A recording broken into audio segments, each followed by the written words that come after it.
Yeah, there's a storm right there. It couldn't be no closer to us if it tried. Well, at least the tractor and the planter are getting washed. How's the time to be Ricky Bobby? I'd be a storm behind you because I'm watching like the whole sky get lit up right now.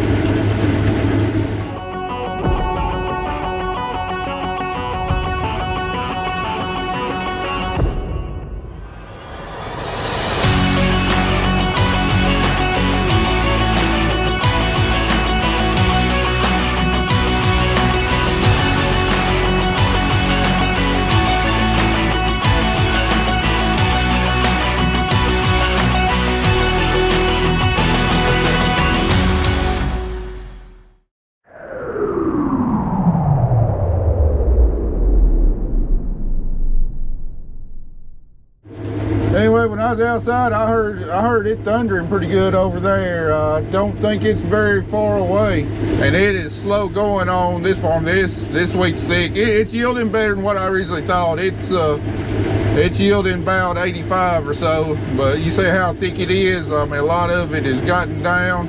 Not to mention, since the sun went away, it started getting a little damp. I mean, it's making a lot of straw, but in certain places, it's doing excellent. So again, is it the extra nitrogen from the soybeans that did this? Is the 2 tons per acre of chicken litter that I'm putting out at planting, is that not enough nitrogen to make it tiller out? Do I need to apply maybe some supplemental ammonium sulfate at planting? Might be worth trying next year. I don't know. But yeah, after cutting this whole farm, this wheat behind the soybeans is definitely a lot thicker, and it is yielding. Yeah, it's starting to come down pretty good on right up there right now. I don't know if it'll really dry or not, but it's coming down pretty good now. Let's take it on back to Mason Grove with you. But again, what I don't get is that for years, you know, I made fantastic wheat with no extra supplemental nitrogen in the planting. Just I was putting out 1.5 tons of chicken litter then. I don't know, just when you think you got crops figured out, man, something just throws you for a loop. You know, 3 years ago when we averaged dang near 100 bushels an acre across the board, best wheat year I've ever had. Didn't have any supplemental nitrogen out then, just a straight 1.5 tons of chicken litter. Although the weather was about perfect for growing wheat that year, I will say that. I have been busting my tail to get done because all of a sudden the radar blew up, and what looks over there is extremely nasty. It looked like it was just light rain, and then now it's got all this red and purple in the radar, which red and purple's not good. So I'm trying to get this bottom part done before it literally floods it. I feel a little bit better about it, but I don't know how much time I got. This is ridiculous. It's been lightly raining for like on and off 10-15 minutes, and then look at that. What? Come on, Mother Nature. Yeah, there's a storm right there. It couldn't be no closer to us if it tried. Hopefully this little dangly bit down here will miss us. That's not good. She better slow her roll. Jesus. You can't even see the neighbors. No. I'm about to be rained out. This is crap. Utter crap. I refuse. I'm gonna press on. I just have, this is it. It's all I got. One left. And then the bottom is all done. Well, at least the tractor and the planter are getting washed. I don't have to do that.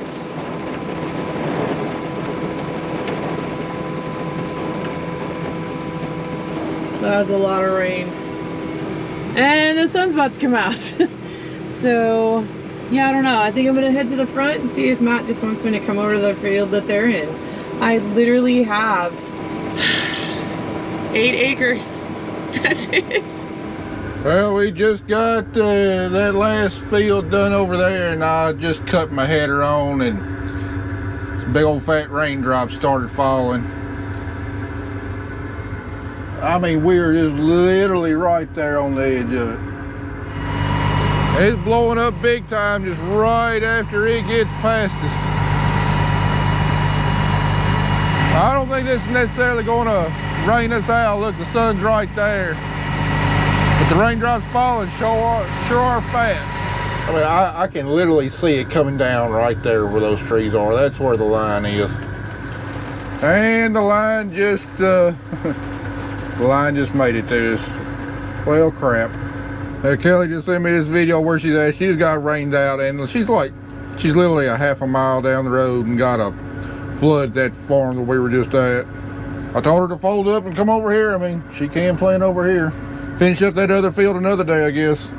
Well, that one cell moved out, and we got what is essentially a very heavy dew, so we're going to have to give it a little while, let it dry out. I don't think we're done for the day. I mean, it's 5:30, so maybe 45 minutes, an hour. Give it enough time for that straw to dry out where it goes through the combine. Because, I mean, I could run it through the combine now, but as damp as that straw is, it doesn't break up, and it'll just carry a lot of the seed out the back of the combine. My losses will be real high. You know, these rotor machines depend on, you know, breaking the straw up and stuff, so... Plus, you're talking about tough cutting, using a lot of fuel, everything else. So we'll give it a little bit, and as long as another cell doesn't build up and hit us, I think we might be able to do a little bit more today. I'd absolutely love to get this 7 acres done, and then get this 4 acres done across the creek, get these little pea patches done, and then moved across the highway to the Todd farm. I'd love to get that done today. Look at that. Rainbow over the cornfield. All right, it ain't so bad. Yeah, look at that corn. That looks good, doesn't it? Yeah, because that's ours. Sun is out and it is sweltering, and yeah. So I guess we're gonna go over to the other field. All right, my draper belts kind of dried off down there, so let's give her a whirl. It's not going to be as dry as I'd like it to be, but if I can get it through the combine without spitting it all out the back, that's all I can ask for right now.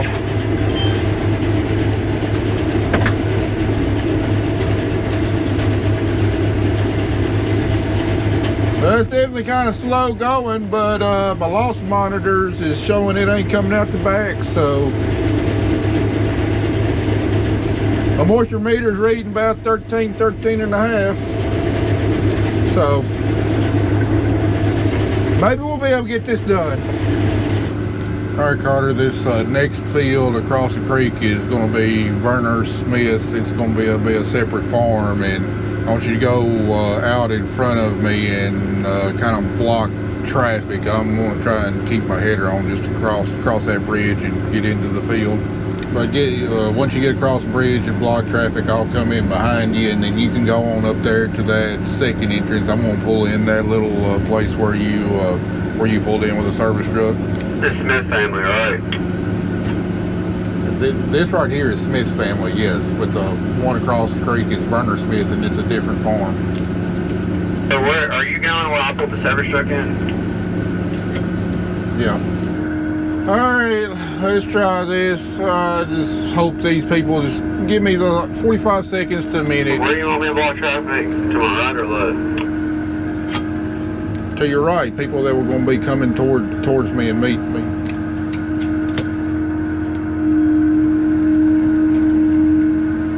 First, I gotta get across this fence post here.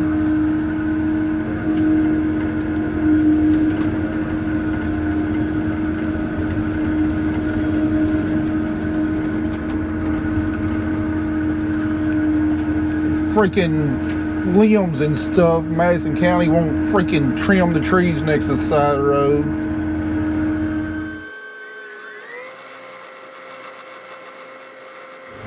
By gosh, we made it. All right, you can go on, Carter. I'm about to pull in. Someone turned around right in front of Carter, went the other way. I mean, you really can't wait 45 seconds. I mean, my gosh, people. Now we're gonna pull in this nice little, very narrow culvert that they left me, but it will suffice. All right, get this little 4 acre patch done and move across the highway. There's that exposed sewer pipe, in case you was wondering what I was talking about earlier. Crossing the creek, waiting for one big old tree trunk come down through there and smash into it, and then they're gonna have an environmental nightmare, I would think. Oh well, that's above my pay grade.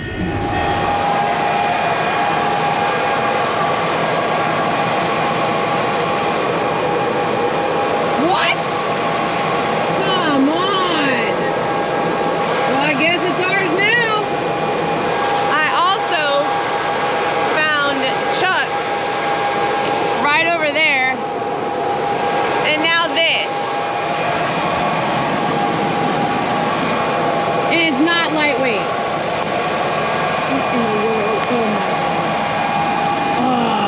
Oh, that's a nice O-ring. That's nice. All right, let's figure this out.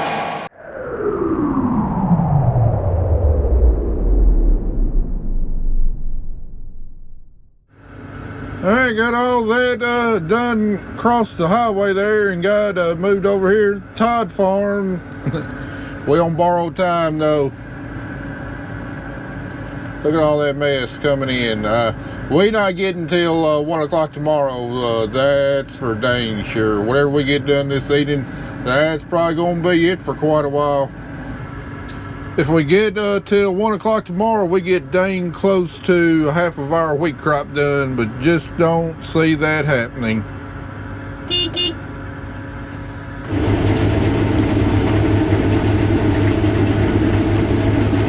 be a storm behind you because I'm watching like the whole sky get lit up right now. Yeah, I can see it in my mirrors.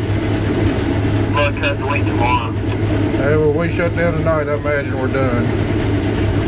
How much more time we got before it gets here? I'd say probably about an hour, hour and a half. All right, we ought to have a pretty good view of it here. Now the people down in Chippewa and Oxford, they're done for. Looks like Andy just made it back there.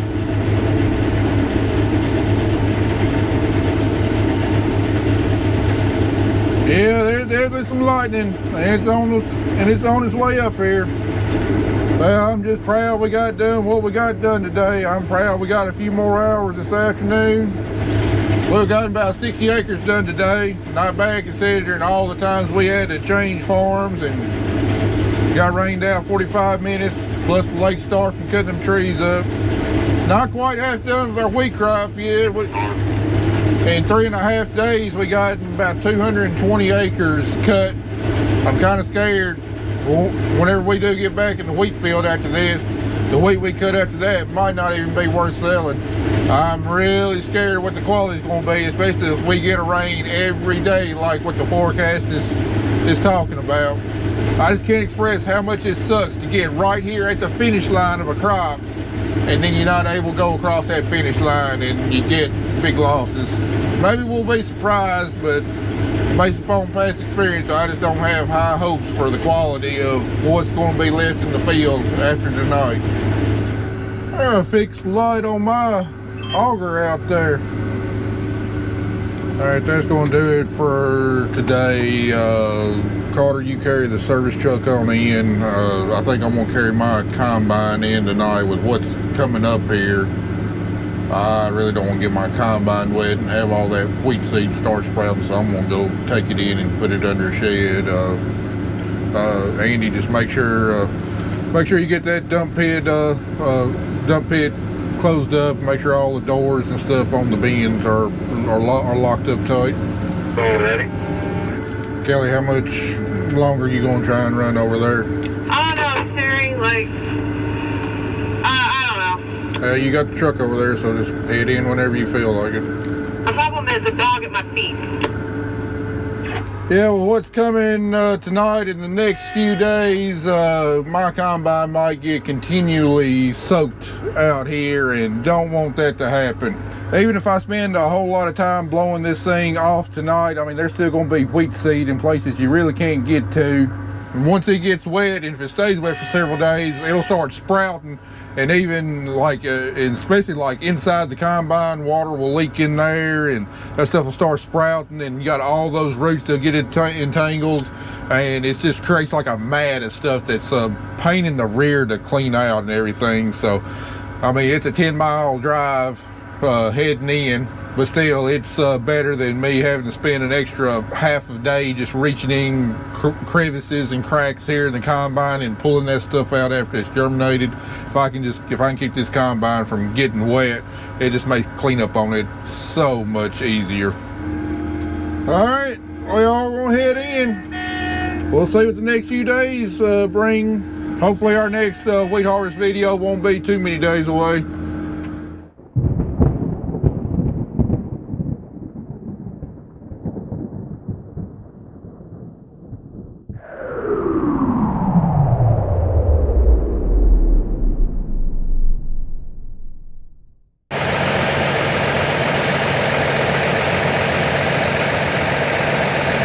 Well, guys, we're out here in the field today, and we should not be in the field today.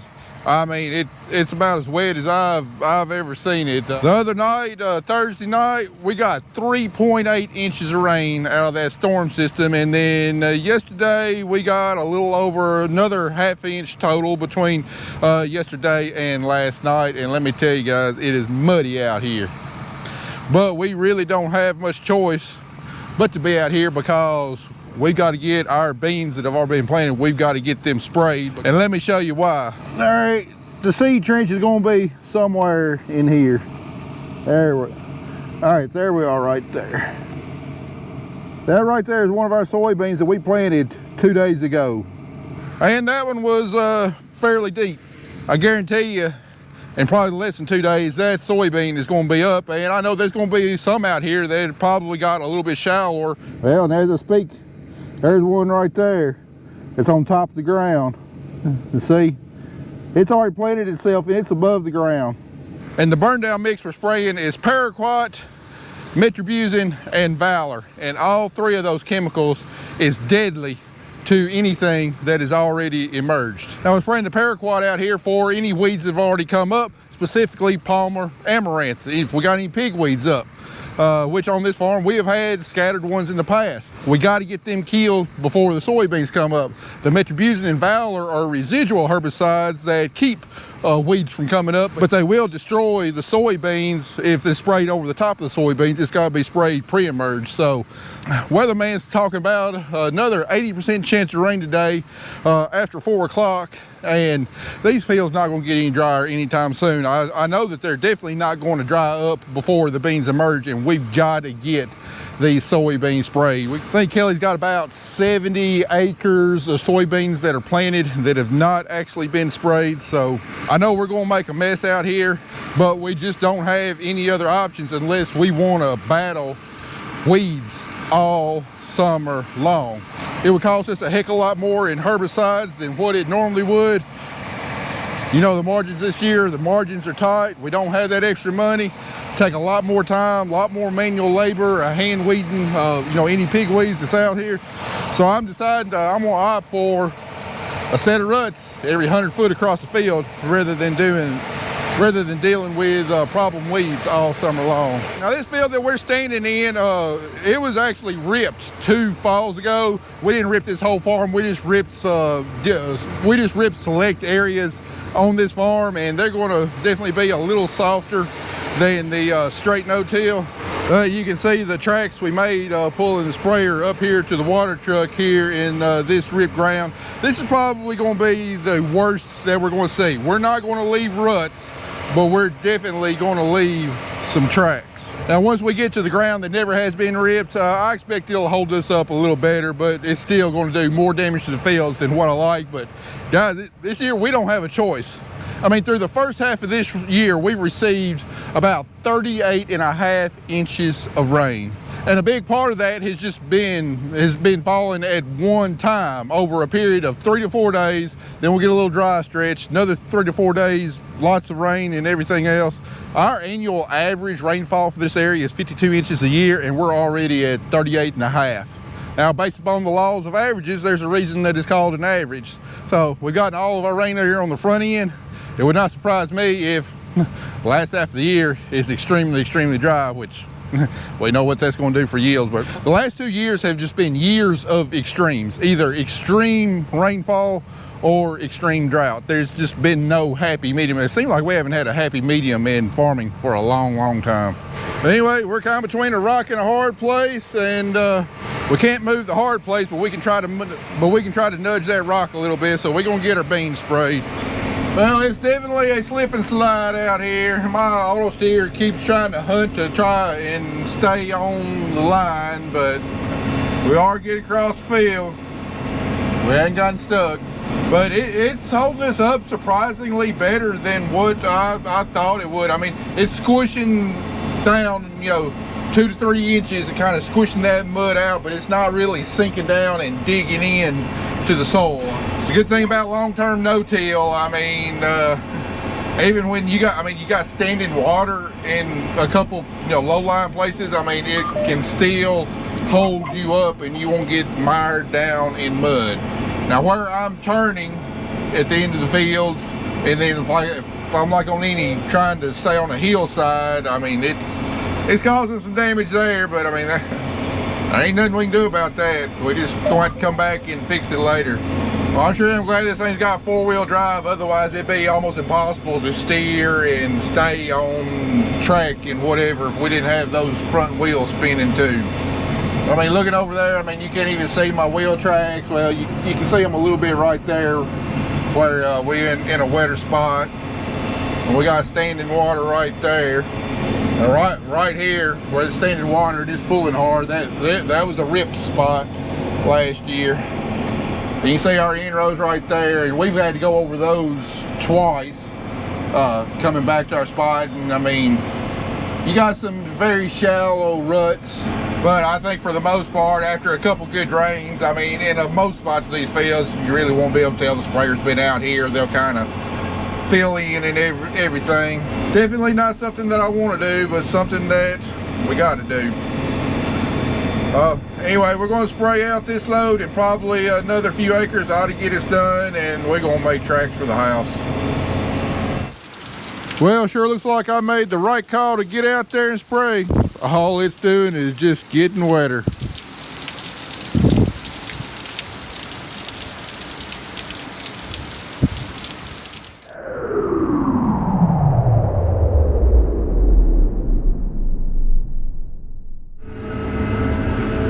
Well, we're going to try it again. Don't know if it's ready. I know wheat's still probably not dried down to 13%. I know the fields are still wet. I mean, you saw the conditions of the fields when we were spraying 2 days ago, and we had just a little bit of rain since then, but it's sunny. I think the straw's dried out enough. I think the wheat's where we can put it in the bin, dry it down. Hey, we got to get this wheat out. And I don't know how long we're gonna get in the field today. It's sunny right now, but they're saying like an 80% chance of rain this afternoon. I just don't know what else to do other than get the wheat crop out. Don't know if we got any wheat worth getting out anymore after over 4 inches of rain between Thursday night, Friday, and Saturday. But I do know it's not gonna get any better. And I do know if it's in the field, I can't sell it. What started out as a promising wheat crop has turned into a disaster real quick. It makes me want to question if I even want to keep on growing wheat. This wheat field right here is a perfect example of just how much rain we got. You see how much stuff growing up in the middle of that? I mean, just constant, non-stop rains has turned our wheat fields into a mess. Well, I gotta say, for as horrendous as this rain's been for the wheat crop, that crop out there, corn crop, I mean, it's loving it. With the exception of a few little issues in the corn crop, we got the best looking corn crop that we've had in quite a few years. I mean, it's got everything it wants right now. It's got warm weather, plenty of moisture in the soil, plenty of fertilizer under it, and it's showing it. Still got a long ways to go, but we might have a miserable rest of our wheat crop, but we could wind up having this an absolute tip-top corn crop this year. Well, conditions a little bit better than what I thought they'd be. It's not as muddy as I thought it'd be. In fact, I told Kelly if the rain holds off a little bit later this afternoon, I think she can go back to planting. I mean, there's still some, there's some mud holes out here. They're going to take days to dry up, but for the most part, overall, I think it'll hold the planter up, be a little heavy, probably get some mud on the planter, but I think we can put seed in the ground without making too big of a mess. Moisture-wise, a little wetter than what I thought it'd be. It's running about 16%, but it's got to come out. No two ways about it. So we're cutting it. But the condition of our wheat crop is definitely deteriorated, or at least the straw. There's a lot of places out here that it didn't blow it flat on the ground, but it kind of like broke it over, and it's standing about half as tall as it was before in some places. I've seen some fields that were hit a whole lot worse, but this straw is definitely deteriorating quickly and it's not going to hold these wheat heads up much longer. As far as what the quality of the grain is, I don't know. We'll find out whenever we deliver it to the elevator. They'll be sure to let us know everything that's wrong with the grain, but I'm definitely expecting low enough test weights that we're probably going to get hammered on dockage, if I had to guess. We're also starting to see a bunch of crap come up through our wheat too. I mean, look at all that Johnson grass right there. All the summer annuals out here they're growing like weeds. I mean they're weeds, but they're growing like weeds out here. And then in a little bit thinner places of wheat, got a ton of crabgrass, signal grass and stuff that's germinated, and I mean it's coming on quickly. We get knocked out too many more days, our wheat fields are going to be really looking ugly.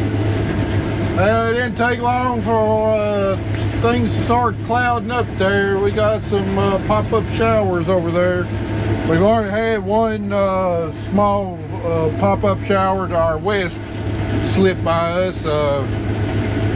It hit not very far. I hope we keep on missing them, but I'm pretty sure at some point this afternoon they're going to build up, maybe not into a solid line, but probably most places around here at least going to get a shower.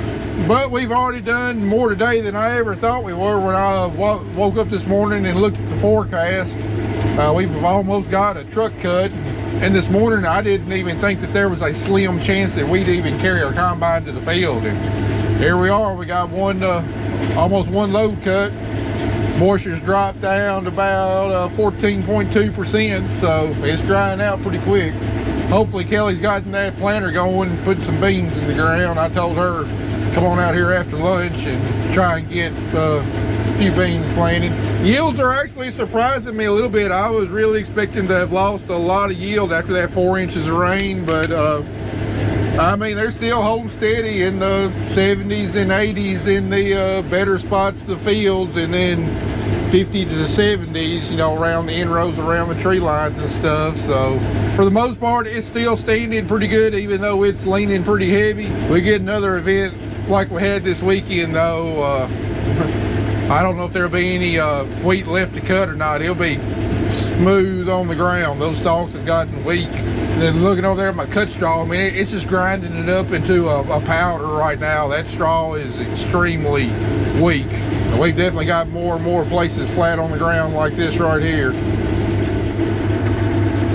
I see some raindrops there on my feeder house and stuff.